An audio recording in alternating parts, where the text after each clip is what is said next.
The stuff of nightmares for Western leaders, the stuff of Vladimir Putin's fantasies. Tens of thousands of people took to the streets of Prague at the weekend against spiralling prices, yes, but also pro-Russian and pro-compromise on Ukraine. Also at the weekend, a similar, much smaller demonstration in Cologne, Germany. Vladimir Putin today referenced these demonstrations in a speech and said Russia would stop supplying gas and oil if proposed European price caps came into effect. Поставлять ничего не будем, как я сказал, вне рамок контракта. Ничего навязанного делать не будем. И нам останется только одно, как в известной русской сказке, приговаривать: мерзни, мерзни, волчий хвост. In the fable, a cunning fox convinces a not-so-clever wolf to put his tail into an ice hole on a frozen river. The wolf, in Putin's narrative, the European Commission, who are looking at the possibility of capping the price paid for Russian gas, among other ideas. We all know that our sanctions are deeply grinding into the Russian economy with a heavy negative impact. But Putin is partially buffering through fossil fuel revenues. So here the objective is we must cut Russia's revenues, which Putin uses to finance his atrocious war in Ukraine.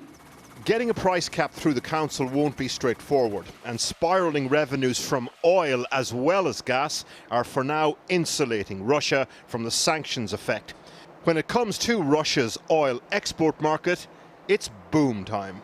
Simply put, the price of oil is very high at the moment, but also, as much as Europe is trying to wean itself off Russian oil, a substantial proportion of Russia's oil exports are made by ship and can be directed anywhere into the global market. And so, as Europe is seeking alternatives to Russian oil, that's creating gaps in the market elsewhere. And so Russia is finding a ready market for its oil outside of Europe. This war is multi-dimensional, from trying to keep the heat and lights on in the west to this in Kharkiv just today, another residential area hit. Down south, the Ukrainian counter-offensive around Kherson is just over a week old now. It's happening along 3 or 4 attack lines. Southeast of Mykolaiv, along the M14 motorway towards the city of Kherson itself. Another approach directly south of Mykolaiv, the third and so far most successful south of Kryvyi Rih along the Inulets River.